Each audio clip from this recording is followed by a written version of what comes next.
Et bonjour à tous, et aujourd'hui on se retrouve pour une nouvelle vidéo bricolage où aujourd'hui on va réparer. Il est où lui? Ah, le voilà. On va réparer aujourd'hui ce genre de prise qui est comme ça. Donc comme vous voyez, on a des dominos. Donc j'ai tout préparé. J'ai même aussi prévu une pince coupante pour les fils. C'est surtout pour ce fil là parce que ce genre de truc j'y ai pas, et c'est un truc que j'ai récupéré et que l'alimentation je l'ai pas. Je vais récupérer ces câbles là pour en faire simplement une prise Molex supplémentaire. Donc déjà, ce qu'on va faire, donc ça déjà, on va parler de l'alimentation en elle-même. C'est une Niton de 250 watts qui était dans le compact Presario. Et le mec avait coupé justement le câble ici pour pas que ça soit récupérable. Mais vu comme je suis une teigne et que je vais réparer tout ça grâce à ce bidouille qu'on peut trouver à 90 centimes, je vais lui rajouter une nouvelle prise. Donc alors, ce qu'on va faire déjà avant de commencer à faire la prise, c'est qu'on va couper les câbles qui sont ici. Donc on peut prendre une pince ou on peut les arracher, mais le mieux c'est de prendre directement la pince. Donc alors comme vous voyez, j'ai coupé la prise Molex que j'ai trouvée. Et donc ce qu'on va faire, c'est que je vais utiliser ma pince à dénuder pour dénuder ces câbles-là. Mais avant de dénuder ces câbles, vous voyez ce petit domino. Donc ça, c'est un domino qu'on peut trouver pour pas cher. On peut les trouver pour 90 centimes. Si le focus veut bien faire son travail, bien évidemment. Donc ce qu'on va faire, c'est qu'on va prendre au moins pour 4 câbles. Et s'il te plaît, équilibre s'il te plaît. Voilà, donc on voit très bien le domino à présent. Donc je vais en prendre 4, donc je vais garder que ces 4 là pour les prises. Hop, j'utilise le cutter tout simplement pour couper ce que j'ai besoin.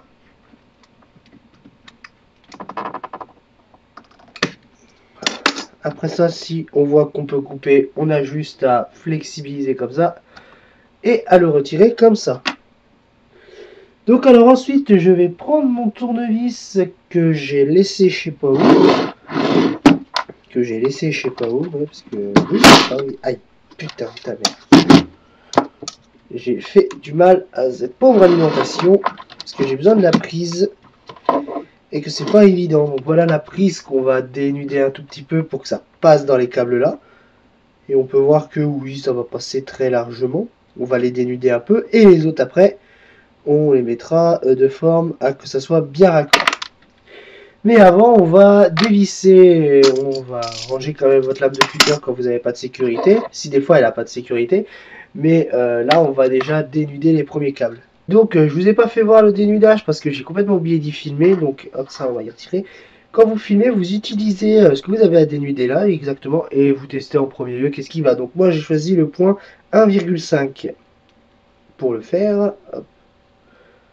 Pour cela, ça, on va y décaler là. Dès que c'est fait, vous les décalez bien, comme ça vous êtes tranquille. Hop là, donc ensuite, on va comme j'ai dit, au 1.5. On ferme et on n'a plus qu'à tirer normalement. Et voilà.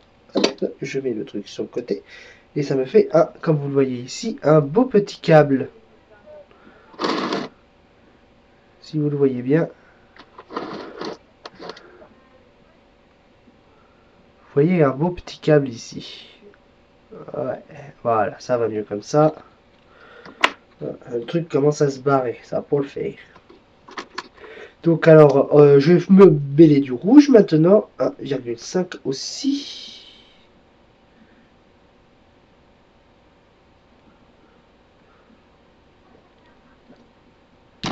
Voilà. Donc une fois qu'on a dénudé tout ça, ce que l'on va faire en premier lieu... Putain, il est en train de miser sur la saleté. Voilà, on va mettre le truc là sur la saleté. On va pas nous faire chier longtemps. Et donc comme vous voyez ici, j'ai bien dénudé les câbles là. Donc si vous voyez ces petits trucs de cuir, hop, je vais le redresser correctement. Et ce que je vais faire, je vais commencer à les mettre un par un dans le...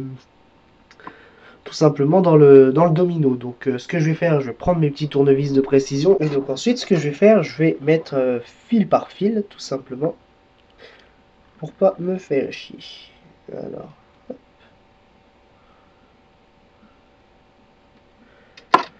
Et puis après, vous tenez tout en vissant. Et vous vissez jusqu'à ce que, tout simplement, ça se soit dedans. Et donc là, ça ne l'est pas parce que ça touche directement le câble jaune. Voilà, donc ça a appuyé directement sur mon câble jaune. Et donc maintenant, je vais faire le noir. Le premier, du moins. Puis après, ça va se suivre petit à petit. Donc, voilà ce que ça donne quand on a mis les 4 dominos. Donc j'ai mis le jaune là, les deux noirs et le rouge. Donc alors, ce que je vais faire, donc je vais faire pareil avec celui-là, mais celui-là, ce que je vais dire, c'est que celui-là sera beaucoup plus simple à mettre parce que les branches sont beaucoup plus petites. Là, j'ai un petit peu galéré juste à mettre le rouge, mais à ce que je vois, ça tient. Donc ça va faire contact, ça va être génial. Et donc ce que je vais faire, donc je vais faire comme j'ai fait avec les autres, je vais préparer mes vis, hein, comme on fait tous. De toute façon, on n'a pas trop le choix parce que sinon, comment ça rentrerait dedans? Comme ça, après, on fera un petit test pour voir si elle fonctionne bien. Donc avec mon petit power tester. Allez. Voilà, donc normalement on devrait être à là. Là où on voit pas de vis, je peux pas trop vous rapprocher parce que c'est l'alimentation. Mais en tout cas, comme vous voyez, c'est vraiment très propre. Comme ça, après, vous pourrez, si vous avez une alimentation comme ça fonctionne aussi avec du SATA. Hein, donc vous pouvez même, on va peut-être voir un petit peu la prochaine fois pour ajouter avec la prise Molex une prise SATA pour avec plusieurs prises SATA pour voir si cette petite alimentation de 250 watts peut très bien le faire, mais je pense que oui, très largement. Donc ce que je vais faire, je vais dénuder les fils et puis après je vais raccorder les fils directement dans le truc. Et donc me voilà avec les prises terminées d'être mis à l'intérieur. Donc alors voilà ce que ça donne une fois le sucre placé. Donc comme vous voyez, bah, c'est pas si dégueulasse que ça, à part qu'ils sont pas très droits, mais bon, c'est pas vraiment un problème. Donc tout qu'une fois que vous avez fait ça, donc vous débarrassez un petit peu ce que vous avez mis sur votre bureau pour que ça fasse un petit peu plus propre. Ne faites pas comme moi. Donc, ce qui serait bien, c'est que le truc reste devant comme ça. Mais vu comme c'est des câbles qui bougent tout le temps et qui ont encore les liens à la con, et ben c'est bon, ça va tenir comme ça en attendant. Donc, ce que j'ai utilisé, c'était les câbles qui sont là, qui venaient d'un disque dur externe IDE de qualité moyenne. Donc, ça évitera de faire cramer ma maison.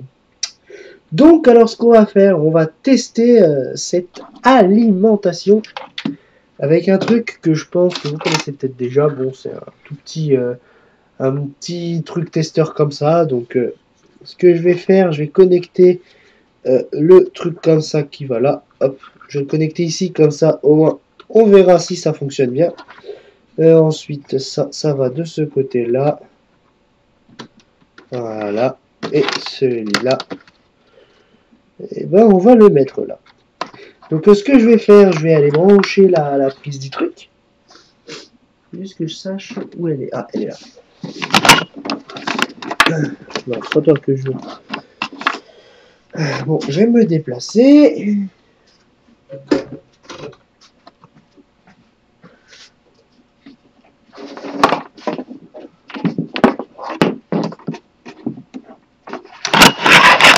Voilà. Hop, je vais la brancher. Et cela ne veut pas marcher. Comment cela ne veut pas marcher? Ok. Ah! Et si je fais ça? Non, ça va pas marcher. De toute façon, ça aurait allumé. Ce que je vais faire, je vais le brancher. Peut-être que je ne l'ai pas branché.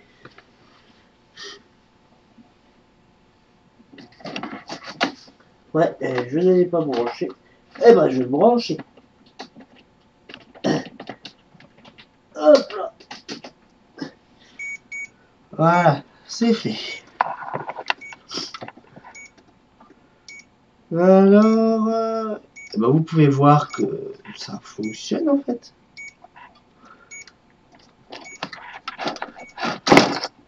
Alors, je viens de voir qu'il démarre. Donc, ce que je vais faire, je vais prendre un lecteur CD-ROM que j'ai dans le coin.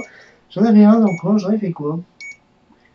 Alors, ne vous apprêtez pas au bip, hein, c'est un bip insupportable. Donc, je suis en train de voir si vous pouvez voir les données à l'écran. Et oui, vous pouvez peut-être les voir. Oh putain de ta mère, le truc est tombé.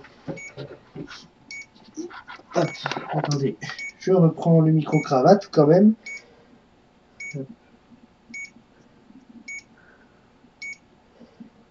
Bon, alors vu comme je viens de le reprendre, ouais c'est bon. Ce que je voudrais voir c'est que est-ce que vous voyez les données à l'écran? Bah ouais, vous y voyez, enfin. Ouais, enfin c'est très moyen parce que c'est une lumière bleue, donc ce que je vais faire, ils sont où les lecteurs CD-ROM? J'en avais un dans le coin. Non, j'ai dû le ranger. Bah, ce que je vais faire, je vais prendre un lecteur DVD-ROM là, que j'ai à côté de moi. Hop là.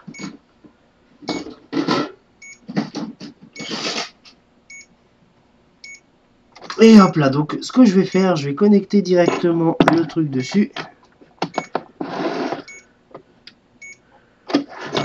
Donc comme vous voyez, c'est celui qu'on a mis.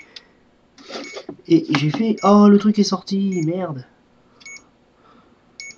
Dommage, parce que ce que vous n'avez pas vu, c'est que là, il s'est enlevé. Et c'est ce qui est dommage, donc je vais le débrancher. Et donc comme vous voyez, le truc il s'est débranché. Donc j'ai du mal à visser le truc. Donc ce que je vais faire, je vais le reprendre et puis le revisser correctement. Et je vais vous refaire voir le test juste après. Et donc alors voilà, donc j'ai reconnecté correctement le truc, donc ouais je l'avais pas branché correctement, donc voilà un petit peu ce qu'on a fait. Et regardez bien attentivement ce qu'on va faire. Hop. Et vous voyez qu'ici que la LED s'allume, donc j'ai préféré utiliser un lecteur CD-ROM, parce que comme ça au moins on peut vérifier. Donc hop, qu'est-ce que ça fait si j'ouvre? Enfin s'il réagit ce trou du cul. Alors, il s'est mis à charger mais à s'arrêter, donc ce que je vais faire, je vais le rebrancher, hop. Et regardez.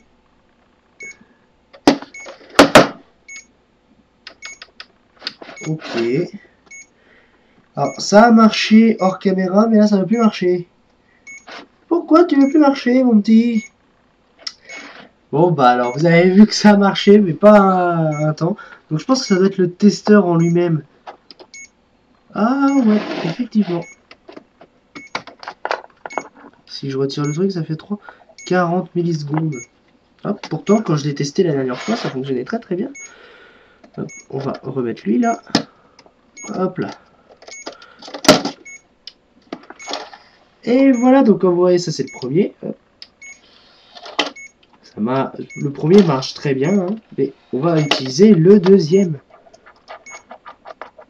Parce que c'est celui-là qu'on doit tester. Hop là, et hop. Et vous voyez que ça fonctionne super bien. Donc je pense que si ça s'est arrêté, c'est par rapport au niveau du testeur d'alimentation.